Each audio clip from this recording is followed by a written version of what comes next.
성경 말씀 읽어드리겠습니다. 고린도전서 15장 20절부터 28절까지 읽어드리겠습니다.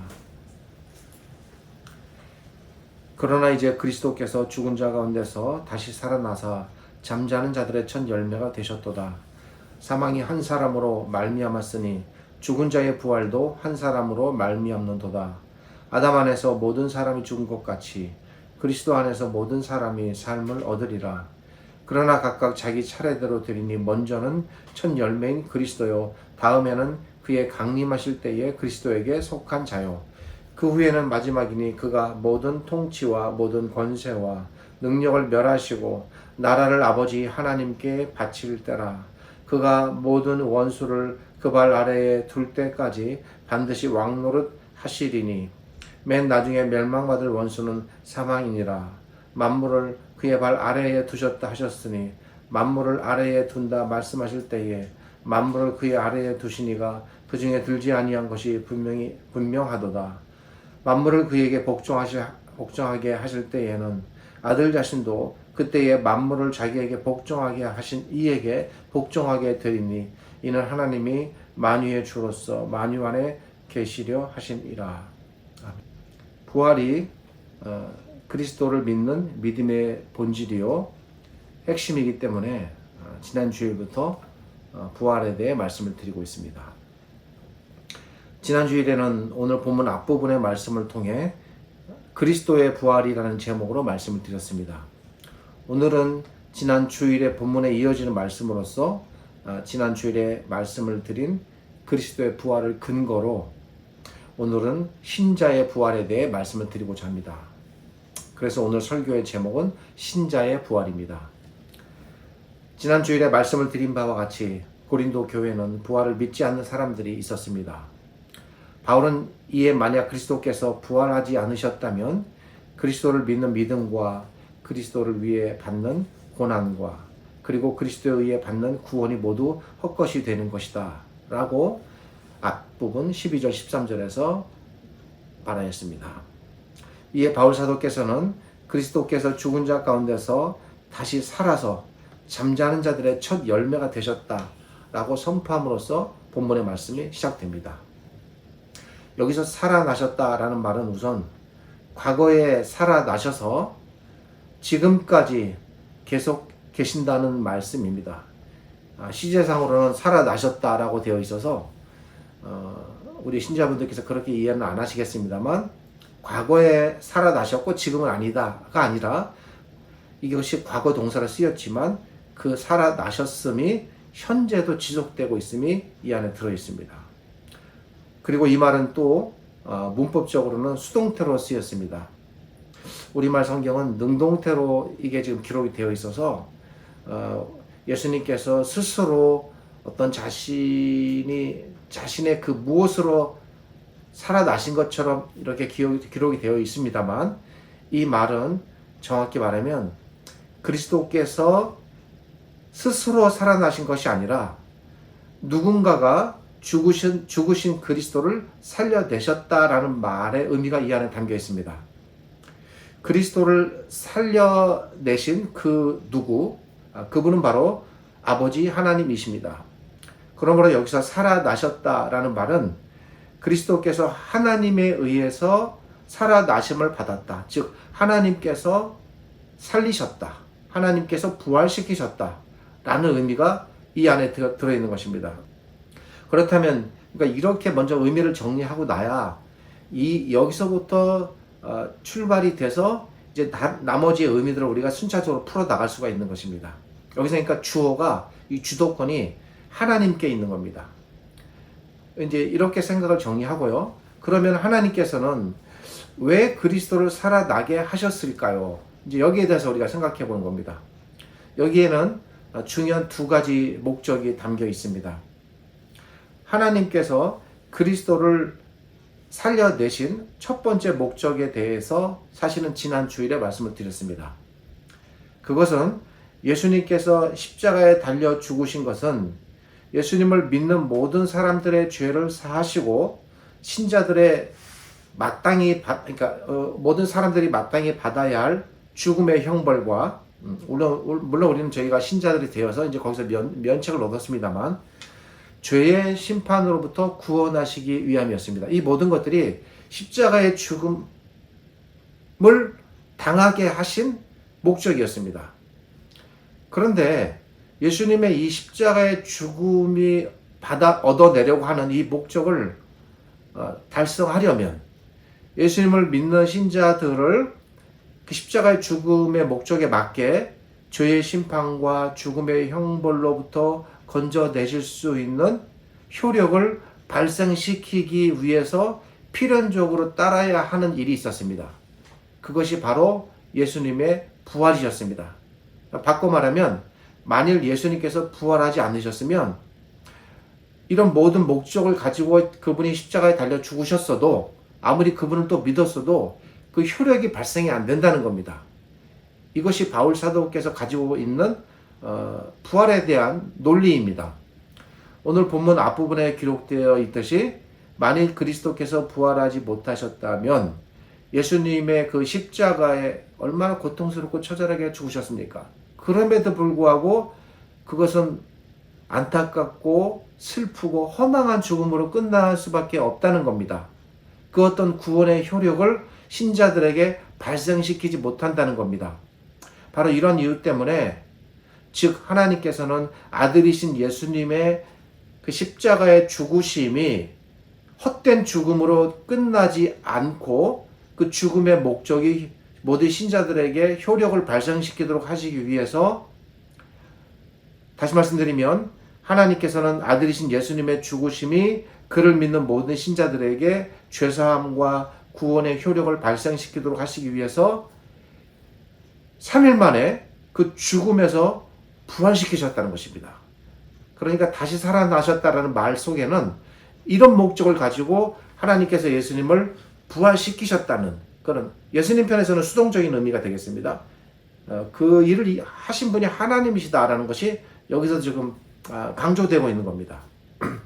그러기에 만일 예수님께서 부활하지 못하셨다면 하나님께서 살려내지 않으셨다면 바울 사도께서 전한 것처럼 예수님의 그 죽음도 헛것이 되고 따라서 그를 믿어도 우리가 바라던 구원도 헛것이 되고 그리고 예수님을 믿고 따르고자 애쓰는 모든 신앙적인 노력도 헛것이 되고 뿐만 아니라 우리의 모든 영적인 삶 전체가 송두리째 사라지는 헛된 일이 된다는 겁니다.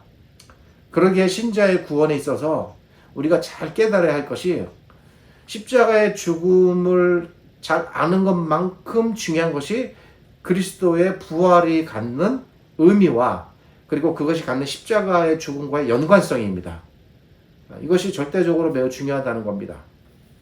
그런 의미에서 제가 생각해 볼 때는 이것을 1년에 한 번 4월 달에 부활주일에 한 번 딱 전하는 것으로는 너무 부족합니다. 이제 제가 부활과 연관된 본문들을 몇 개를 전했고 가지고 있는데 시간이 되는 대로 최소 1년에 한 대여섯 번 이상 시시때때로 이렇게 좀 전하면 좋겠다라는 생각을 하게 됩니다. 그러기에 지난 주일에 말씀드리기를 그리스도의 구원의 시작점, 딱 출발하는 겁니다. 그 시작점이 그리스도의 십자가의 죽음으로부터 이제 시작되는 거라면 그러면 시작이 됐으면 완성이라는 게 있겠죠. 그 구원의 완성은 그리스도의 부활로 완성되는 겁니다. 여기까지가 지난 주일에 말씀드린 중요한 전체 내용이었습니다. 제가 조금 전 앞에서 하나님께서 그리스도를 부활시키신 목적이 두 가지가 있다고 말씀드렸습니다. 그리고 이에 대하여 지난 주일에 말씀드린 첫 번째 목적에 대해서 잠깐 다시 한번 정리해 드렸습니다.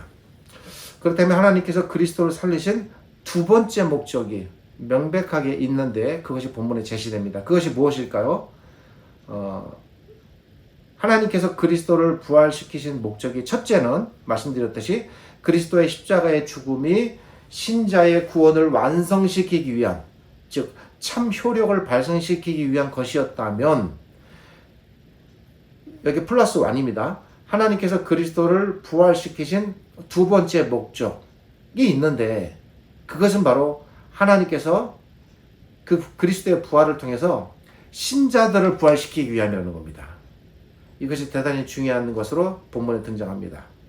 즉 하나님께서 아들이신 예수님을 죽음에서 부활시키신 두 번째 목적은, 그러니까 지난 주일은 첫 번째 목적에 집중되어 있다면 오늘은 이 두 번째 목적에 집중되어 있는 겁니다. 내용상으로 그리스도를 믿는 모든 신자들을, 요 표현을 잘 들으십시오. 그리스도와 동일한 방식으로, 그리고 그리스도와 동일한 원리로, 그리고 그리스도와 동일한 상태로 신자들을 죽음에서 부활시키기 위함인 것입니다. 거의 그 같은 상태다라고 생각하시면 되겠습니다. 이 신자들의 부활을 위해 하나님께서는 아들이신 예수 그리스도를 먼저 부활시키신 것입니다. 이것이 하나님께서 그리스도를 부활시키신 두 번째 목적이고, 바울 사도께서 이것에 대해서 지금 이제 말씀하고 있는 겁니다. 이에 대해 알려주기 위해서 바울 사도께서는 20절에서 이제 그리스도께서 죽은 자 가운데서 살아나사 잠자는 자들의 첫 열매가 되셨도다 라고 말합니다. 하나님께서 이렇게 그리스도를 살려내신 것은, 하나님께서 그리스도를, 이 표현은 그대로 쫓아가 보겠습니다. 잠자는 자들의 첫 열매가 되게 하시기 위함이다, 이겁니다. 우선 이 표현을 좀 생각해 보겠습니다. 여기서 첫 열매란 구약에서 가져온 구약적인 표현이 됩니다. 왜 그러냐면 여러 가지 구약시대에 하나님께서 절기들을 이렇게 정하시고 뭐 제사나 예물의 제도들을 정하실 때 그들이 농사 짓고 수고한 것과 연관해서 바치게 하시는데, 거기에 등장하는 용어들, 개념이 첫 열매였습니다. 그리고 그것은 가인과 아벨, 창세기 4장으로부터 시작되는 매우 오래된 구약적인 개념입니다. 그걸 지금 예수님께서 생각하시고, 또 바울 사도께서도 그 의미를 갖다가 여기다 쓰고 있는 겁니다. 첫 열매란 그래서 아주 오래된 구약적인 표현으로서 우리가 다 잘 알고 있습니다. 전혀 뭐 어렵거나 어색한 표현이 아닙니다. 곡식이 이걸 무렵 제일 먼저 열매를 맺게 되는 첫 곡식, 또는 뭐 첫 과일, 뭐 첫 포도, 뭐 그 등등이 되겠습니다. 식물은 어느 식물이든지 반드시 첫 열매가 맺히게 되어 있고, 많은 나무들이 심겨져 있어도 모든 나무가 똑같이 열매를 내는 게 아닙니다. 반드시 가장 빨리 나오는 열매를 맺는 나무도 있고, 좀 늦게 열매를 맺는 나무도 있고, 순차적으로 이렇게 열매가 맺히게 됩니다. 첫 번째 열매가 맺히면 이제 열매가 맺힐 때가 되었구나, 나무들이 스스로 느끼는 겁니다. 이제 열매를 맺어야 되겠다. 그래서 이어서 그 첫 번째 맺어진 열매의 모습과 모양을 따라, 그 품종을 따라서, 첫 열매가 포도인데 같은 포도나무에서 두 번째 열매가 사과나 배가 열릴 수는 없는 겁니다. 이게 포도가 열렸으면 다른 나무들에서도 다 포도가 열리겠구나, 이렇게 생각하는 겁니다. 뭐 약간 단맛이나 뭐 크기에 조금씩 차이는 있겠고 다양성은 있겠지만, 본질적으로 포도가 가지고 있는 그 과일의 고유한 특성은 바뀔 수가 없는 겁니다. 이게 지금 바울 사도께서 말하고 있는 부활과 연관된 첫 열매의 개념입니다. 그러니까 신자의 부활이 그리스도의 부활과, 제가 앞에서 말씀드렸죠, 거의 다르지 않다는 겁니다. 그래서 그걸 말하기 위해서 첫 열매라는 개념을 여기 쓰고 있는 겁니다. 구약시대에도 이러한 식물의 원리는 오늘날과 다르지 않았습니다. 첫 열매가 맺히게 되면 이스라엘 백성은 하나님께 자신의 첫 열매, 또 첫 곡식을 바치게 됩니다. 이때 바쳐진 첫 열매 또는 첫 곡식은 이후로부터 맺혀지게 될 전체 열매나 전체 곡식을 알려주는 신호가 되면서 그것을 또 대표하는 의미를 갖습니다. 여기서 대표적인 의미란, 구약시대에 이스라엘 백성이, 이제 요 의미가 중요합니다. 이스라엘 백성이 첫 열매를 바치게 되면 사실은 극소수, 아주 일부입니다. 그리고 나머지는 자기들이 먹고 생활하는 데 쓰게 됩니다. 그렇지만 그 첫 열매를 바침으로써 그것이 대표적인 의미를 갖게 되어서 첫 열매를 바치는 행위는 우리가 비록 먹고 마시고 사용하지만 우리에게 주어지는 이 모든 열매를 다 하나님께 바칩니다 라는 의미에서 첫 열매 안에 대표적인 의미가 들어가게 되는 겁니다. 이런 구약의 배경을 참고해 볼 때 여기서 그리스도의 부활이 모든 신자들의 첫 열매가 된다라는 이 표현, 이 기록은 그리스도께서 부활하심으로써 그리스도의 부활은 곧 나타날, 아직은 안 나타났습니다. 하나님의 백성 전체가 맞게 될, 다시 살아나게 될 그 부활을 보장하게 되는, 신자들 전체의 부활을 보증하는, 아까 말씀드린 대표의 의미, 그 대표적 부활의 의미가 여기 들어있다는 겁니다. 이해되시겠습니까? 잘 이해하셨으리라 믿고 계속 진행하겠습니다. 그렇다면 하나님께서 이러한 일을 행하시는 이유가 무엇입니까? 그 이유를 21절이 알려줍니다. 21절은 이렇게 말합니다. 사망이 사람으로 말미암았으니 죽은 자의 부활도 사람으로 말미암는도다. 인류는 아담으로 인해 모두 사망에 이르렀습니다. 그 부분에 대해서 명백하게 창세기 2장, 3장은 우리에게 알려주고 있습니다. 따라서 여기서 사망이 사람으로 말미암았다는 말은 아담을 염두에 둔 표현입니다. 아담 한 사람으로 인해 이 땅에 사망이 생겼다는 것입니다. 그런데 이렇게 사람으로 말미암아 생기게 된 전 인류의 사망을 그렇다면 해결할 일도 역시 사람으로 해결할 수밖에 없다는 것입니다. 그래서 예수님께서 하나님이시지만 이 땅에 사람으로 오신 겁니다. 사람으로 생긴 문제를 사람으로서 해결하기 위해서 우리가 말하는 그 표현, 성육신을 입으시고 오신 겁니다. 전 인류의 사망을 해결하실 사람, 그 한 분은 바로 참 사람으로 이 땅에 오신 우리 주님이신 예수 그리스도라는 것을 지금 이 21절에 알려줍니다. 그렇다면 아담으로 말미암아 생겨난 사망을 영원히 추방하고 이 땅에 생명을 주는 길이 무엇일까? 그것은 바로 말씀드렸던 그리스도의 부활입니다. 만약에 그리스도께서 부활하지 못하셨다면 사망을 추방하는 일이 일어날 수가 없는 겁니다. 사망과 정반대되는 개념이 바로 부활입니다. 왜냐하면 사망은 영원히 죽는 것을 의미한다면 부활은 영원히 산다는 것을 의미하기 때문입니다. 그리고도 영광스러운 상태로 사는 것을 의미합니다. 그러기에 사망을 영원히 추방하여 영원한 생명을 주는 것은 바로 부활이고 부활을 통해 이루어집니다. 바로 이러한 이유 때문에 바울은 여기서 사망이 한 사람으로 말미암았으니 죽은 자의 부활도 사람으로 말미암는도다. 즉 뭡니까? 그리스도께서 보이신 부활만이 사망을 추방할 유일한 길이다. 그게 지금 여기 제시되고 있는 겁니다. 바울 사도께서는 3절부터 부활에 대해 좀 더 자세히 설명하기 시작합니다. 바울 사도께서는 모든 부활이 동시에 일어나는 것이 아니라 순서대로 일어난다고 말합니다. 여기 지금 제가 3절이라고 기록해 놓은 것 같은데 아마 잘못 기록한 것 같습니다. 23절이 되겠습니다. 예, 정정하겠습니다. 바울 사도께서는 먼저 그리스도께서 부활하신 후에 그 다음 그리스도께 속한 자들이 순차적으로 부활하게 될 것이다 라고 말해줍니다. 그렇다면 23절과 24절에서 왜 먼 미래의 일을 지금 말하고 있는 것일까요? 그것은 바로 19절 때문입니다. 부활을 소망한다는 것은 다른 세상의 삶을 소망하는 것이기 때문입니다. 부활을 소망한다는 것은 물론 그 소망의 상태는 지금 내 안에 머물고 있지만 그것이 이루어질 일이 먼 훗날의 일일 수도 있고 또 다른 세상의 일이기 때문에 내가 사는 이 세상에서 다른 세상을 지금 소망하고 있는 겁니다. 이 부분에서 신자들이 많이 힘들어하고 놓치는 겁니다. 소망하고 소망하다가 다른 세상이니까 지치는 겁니다. 신앙이라는 것은 결코 한순간의 결정으로 이루어지지 않습니다.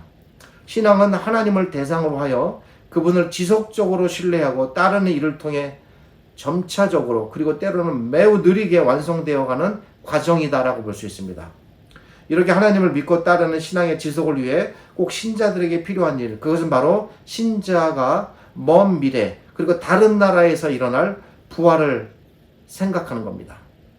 부활은 시간적으로는 먼 미래에 일어날 일이기도 하지만 그 부활을 소망하고 기대하는 마음으로 지금 내가 이 시대에 여기 이 순간을 살고 있기 때문에 부활은 신자들에게 있어서 비록 다른 나라의 일을 소망하는 것이지만 결국 현재가 무시될 수 없는 현재의 나의 신앙을 세우고 이끌어가는 신앙적 동력이 되는 겁니다. 그 신앙적인 동력이 안 된다면 바울 사도께서 고린도 교회에게 이렇게 지금 강조하고 믿으라고 권할 이유가 없는 겁니다. 부활을 진정으로 믿고 소망하는 사람은 현재의 하나님을 그만큼 든든하게 의지하고 소망하는 결과로 나타나게 됩니다. 연관되어 있습니다. 그러므로 미래에 대한 부활의 믿음은 현재의 믿음을 세우는 믿음의 기초가 되겠습니다.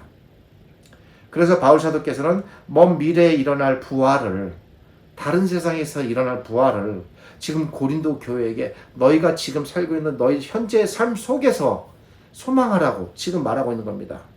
그리고 이 기록된 말씀을 통해서 우리에게도 가르치고 있는 겁니다. 이어서 바울 사도께서는 이 세상 역사가 끝날 때 일어날 일에 대하여 가르칩니다. 자, 다른 내용으로 넘어갑니다. 24절입니다. 그 후에는 나중이니 저가 모든 정사와 모든 권세와 능력을 멸하시고 나라를 아버지 하나님께 바칠 때라. 하나님께서는 언젠가 하나님을 대적하는 세상의 모든 권세를 다 멸하실 것입니다. 그렇다면 이 일을 구체적으로 누가 한단 말입니까? 이 일을 구체적으로 이루실 분은 바로 그리스도십니다.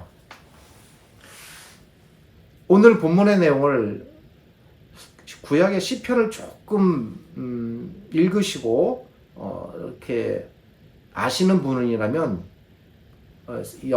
연관돼서 생각되는 떠오르는 구약의 시편 한 편이 있으리라고 생각됩니다. 본문 한번 잘 읽어보십시오. 그 표현들이 시편 110편과 매우 연관이 깊습니다. 시편 110편에는 이렇게 기록되어 있습니다. 여호와께서 내 주에게 말씀하시기를 내가 내 원수들로 내 발판이 되게 하기까지, 이런 표현들 지금 본문 안에 그대로 들어가 있습니다. 너는 내 오른쪽에 앉아 있으라 하셨도다. 여호와께서 시온에서부터 주의 권능의 귀를 내보내시리니 주는 원수들 중에서 다스리소서. 주의 오른쪽에 계신 주께서 그의 노하시는 날에 왕들을 쳐서 깨뜨리실 것이라. 문 나라를 심판하여 시체로 가득하게 하시고 여러 나라의 머리를 쳐서 깨뜨리시며 길가의 시냇물을 마심으로 그의 머리를 드시리로다. 이 시편 110편의 구절을 그대로 갖다가 바울 사도께서 그대로 인용하신 건 아니지만 제가 생각할 때는 바울 사도의 그 생각 속에는 시편 110편이 분명히 있을 것으로 생각합니다. 있었을 것으로. 그래서 그걸 기반으로 해서 거의 유사한 표현과 내용과 논리로 지금 그리스도께서 부활하신 후에 그리스도께서 이루실 일들에 대해서 기록하고 있는 겁니다. 시편 110편에 기록된 장차 일어날 그리스도의 대승리, 이게 신약에서 어느 날 갑자기 기록으로 나타난 것이 아니라 이미 아주 오래전부터 다윗을 통해서 하나님께서 장차 그리스도께서 부활하시면 이렇게 모든 원수와 대적들을 멸하시는 그리스도의 대승리가 일어날 것이다 라고 이미 구약에서 예언한 겁니다. 그걸 가져다가 바울 사도께서 이 본문에서 지금 말씀으로 전하고 있는 겁니다.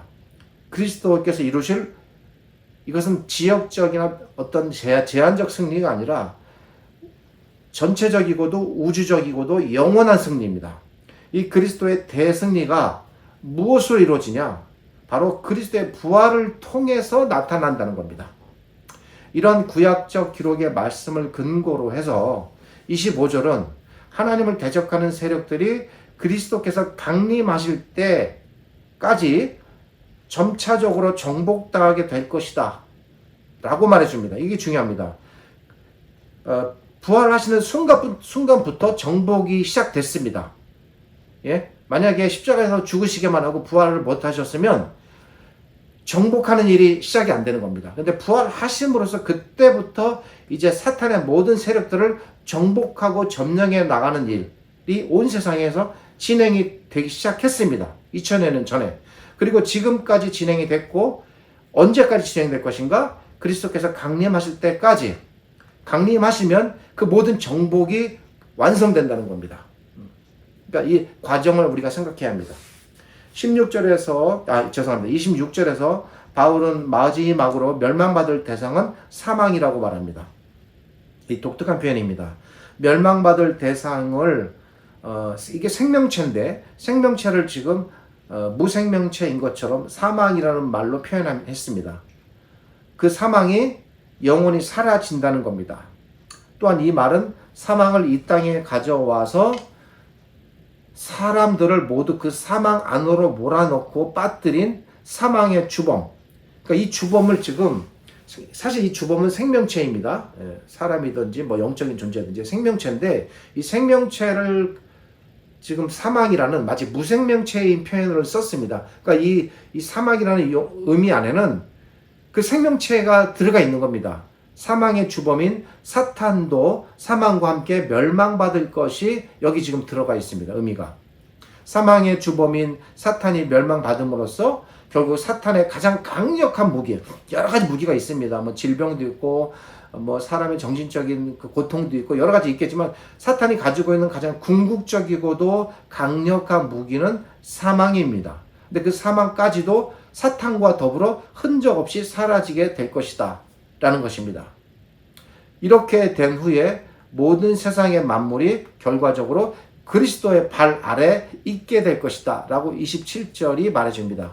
특별히 여러분 이 27절 이렇게 해서 모든 것들이 그리스도의 발 아래에 있게 될 것이다 라는 이 표현이 바로 말씀드린 시편에 기록되어 있는 바로 그 발등상으로 삼겠다는 그 표현이 됩니다.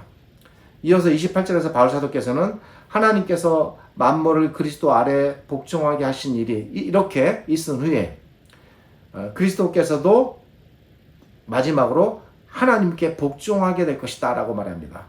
이렇게 됨으로써 하나님께서 천하 만물을 다스리시는 참되신 하나님이라는 사실이 온 세상에 선포되는 겁니다. 순차적으로 그리스도의 부활, 그리고 사탄에 대한 점령, 그리스도의 강림, 그리고 모든 것에 대한 점령의 완성, 그리고 그 그리스도께서 모든 영광을 하나님께 드리고 하나님께 그리스도도 복종함으로써 모든 것이 이제 순서적으로 정리가 된다는 겁니다. 오직 우리의 여호와 하나님, 그 하나님만이 온 세상의 하나님이시고 그 하나님만이 온 세상을 다스리시는 하나님이시며 그 하나님만이 온 세상을 심판하시는 하나님이다라는 이 분명한 사실이 분명 역사적으로 올 것이고 창세기 1장 1절에 하나님께서 태초에 천지를 창조하시는 그 모든 주권이 하나님께 있는 가장 영광스러운 그 상태로 모든 것이 다 회복되고 돌아간다는 겁니다. 그리고 그것을 찬란하게 기록한 기록이 요한계시록입니다. 이러한 영광스러운 순간이 바로 그리스도의 부활로 인해 모두 성취의 길이 열리게 된다는 겁니다. 그러니까 이 부활 안에 얼마나 많은 하나님과 연관된 귀한 일들이 의미가 들어있는지 아시리라 생각됩니다. 하나님을 섬긴다는 것과 하나님을 안다는 것은 여러분 서로 함께 갈 수밖에 없습니다. 아무리 말을 요란하게 하고 미사여구를 사용하고 휘황찬란하게 신앙 있는 듯 보일지라도 그렇지 않습니다. 자기 신앙의 참 모습과 그 들어있는 실 내용은 하나님을 아는 만큼 갈 수밖에 없습니다. 나머지는 다 껍데기고 허상입니다. 거기에 우리가 스스로나 또 다른 사람에게 속으면 안 됩니다. 우리는 하나님을 아는 만큼만 섬기게 되어 있습니다. 이거는 법칙입니다. 원칙이고 이건 바뀌지 않습니다. 모든 물체는 지구의 땅을 향해서 떨어질 수밖에 없듯이 만유인류의 법칙이 있듯이 이것은 법칙입니다. 하나님을 아는 만큼을 넘어서서 하나님을 섬길 수가 없습니다. 그럼 어디에 초점을 맞춰야겠습니까? 하나님을 아는 것에 초점을 맞춰야죠. 아무리 열심과 열정을 갖고 있다고 해도 하나님을 조금 알거나 잘 알지 못하면 그 아는 만큼 밖에는 그 범위를 넘어서서 하나님을 섬기기가 거의 불가능합니다. 하나님을 손바닥 비유로 말씀드리면 하나님을 손바닥만큼 알면 하나님을 손바닥만큼밖에는 섬길 수가 없습니다. 하나님을 하늘처럼 넓고 바다처럼 깊게 안다면 하나님을 하늘처럼 넓고 바다처럼 깊게 섬길 수가 있습니다. 그러면 얼마나 좋겠습니까? 그게 저의 소원이고 소망이고 평생의 바람입니다. 우리에게 성경에 기록된 목적이 바로 여기에 있습니다. 너희는 하나님을 하늘처럼 넓고 바다처럼 깊게 끝없이 넓고 광활하게 섬겨라. 이것이 내가 너희에게 나의 말씀, 성경을 주는 목적이다. 이것입니다. 오늘 본문은 우리가 섬기는 하나님이 부활과 연관해서 어떤 하나님이신지를 우리에게 명백하게 알려줍니다. 우리가 섬기는 하나님께서는 그리스도를 부활시키신 하나님이십니다. 그래서 제가 살아나셨다라는 의미를 수동태로 시작함으로써 설교를 시작했습니다. 또한 우리 하나님께서는 그리스도를 부활시키는 일을 통해 장차에는 우리 모두를 다 그리스도로 부활시키실 것이다를 알려줍니다. 그리고 십자가의 죽으심의 모든 효력을 부활을 통해서 또 발생하고 이루게 하신 하나님이십니다. 뿐만 아니라 우리 하나님께서는 우리를 영원히 살리시기 위해 이 땅에서 사망으로 표현하는 사탄과 사탄을 따르는 모든 영적인 존재들과 그를 따르는 모든 이 땅의 존재들을 전부 다 추방하실 것입니다. 우리 하나님께서는 사망뿐만 아니라 그의 모든 관련된 존재들을 지옥문 안에 가두실 것입니다. 우리가 섬기는 하나님께서는 이런 하나님이십니다. 우리 하나님께서는 우리를 지극히 사랑하시되 또한 능력이 무한하셔서 우리를 영원히 건지시는 그런 하나님이십니다. 지난 주일과 오늘 부활에 대해서 2주간 말씀을 드렸는데 2주간의 말씀을 정리하면 다음과 같습니다. 우리 하나님께서는 그리스도를 부활시키셔서 우리의 모든 죄를 사하시고 우리를 영원히 죄와 사망과 심판에서 건지시는 십자가의 그 의미를 효력 있게 하셨습니다. 또한 우리 하나님께서는 그리스도를 부활시키셔서 그리스도를 믿고 따르는 우리 모든 신자들을 장차 그리스도처럼 동일하게 부활시키실 것이다 라는 그 소망도 헛된 것이 아니라 그 소망이 정말 의미 있구나. 그 소망까지도 효력 있게 하셨습니다. 하나님께 관한 이런 귀중하고도 분명한 사실이 이 서신 안에 들어 있습니다. 그러게 이 편지는 고린도 교회만의 편지가 아닙니다. 이 편지는 바울 사도께서 고린도 교회에게 전한 가르침을 줄 뿐 아니라 이제 범위가 확장돼서 나가서 우리에게도 가르침을 주는 거룩한 글이 되는 하나님의 말씀입니다. 우리는 가르침을 잘 받아야 합니다. 이러하신 우리 하나님을 날마다 소망하고 의지하되 더욱 그 믿음이 깊어지고 신뢰가 든든하여 바다처럼 하늘처럼 넓고 깊게 하나님을 섬겨 나가시며 그 소망을 잃지 않고 그분 안에서 건강하게 자라가실 수 있기를 소망합니다. 기도하겠습니다. 거룩하신 아버지 하나님 은혜를 감사드립니다.